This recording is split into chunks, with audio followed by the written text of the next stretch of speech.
Bonjour à tous! Durant cette période de confinement, on pourrait bien vite se laisser aller à tourner en rond en ne sachant pas quoi faire. Dans ma dernière vidéo, je vous avais donné toute une panoplie d'activités et d'idées pour occuper vos journées de manière créative. Mais l'autre jour, j'ai réalisé que cette période d'isolement forcé nous apportait quelque chose de bien plus précieux encore. Une chance unique qui ne se présente pas tous les 4 matins. Tout simplement celle de pouvoir apprendre. Nous ne manquons pas de temps en ce moment, alors utilisons-le pour, par exemple, nous initier à une passion dont nous rêvions secrètement mais que nous n'osions jusque-là pas effleurer. Voulez-vous apprendre une langue? Vous perfectionner en guitare? Enfin dévoiler votre goût pour la poterie ou encore reprendre le chant? Mais vous pouvez, n'ayez pas peur. Osez être un peu vous-même, redécouvrez ce qui vous donne de la joie. Ne soyez pas effrayés par l'audace. Au contraire, j'en suis sûre, vous ne le regretterez pas. Et moi alors, qu'est-ce que je pourrais bien faire? À quelle passion je pourrais bien m'adonner? Oh mais je sais! Je pourrais tout simplement cuisiner. Parce que, d'une part, j'aime manger. C'est très basique, mais c'est vrai. Le confinement exacerbe le plaisir qu'on ressent en profitant des choses qu'on aime.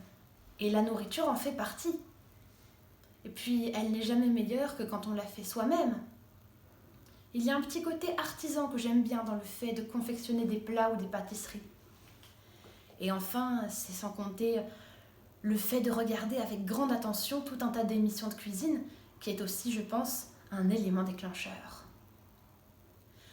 Alors aujourd'hui, tiens, je vais cuisiner des sablés pour le dîner.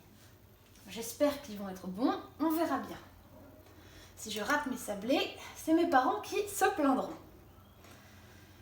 Alors on va commencer avec la farine. Hop.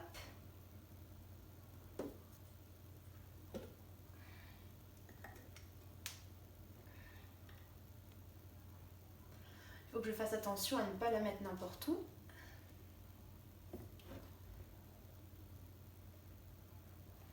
Je dois en mettre 250 grammes, donc je pense que ça doit faire une dizaine de cuillères, j'en suis à la 4e.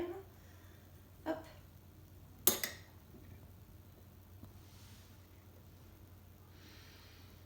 Ça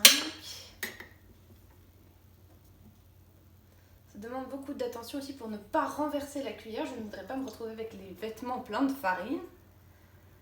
7e cuillère. Dans le doute, je ne vais pas en mettre 10, j'en mets 12, on n'est jamais trop prudent. 8e cuillère. 9e cuillère.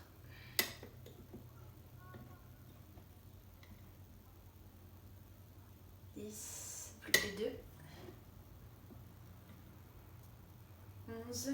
Et la dernière, normalement, voilà ma 12e cuillère de farine.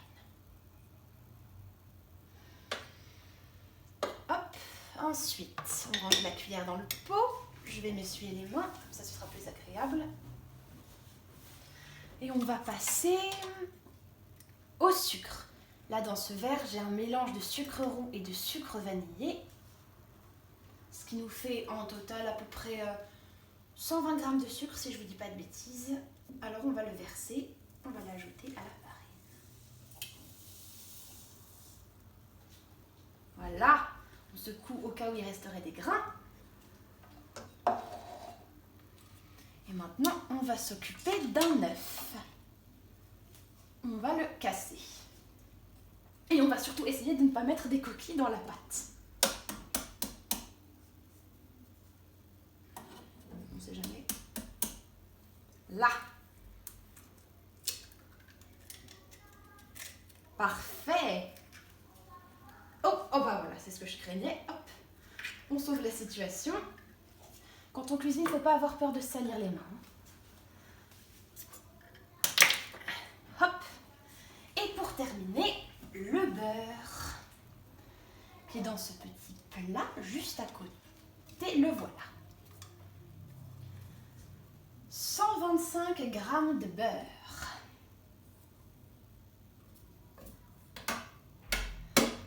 Voilà, tous les ingrédients pour ma pâte sont prêts. Il ne me reste plus qu'à laisser le robot terminer le travail pour moi. J'espère que le résultat sera bon. Je vous tiendrai au courant, c'est promis. Sur ce, je vous laisse. Je vais achever la préparation de mes sablés. Et vous, dans les commentaires, dites-moi quelle passion vous rêveriez d'apprendre.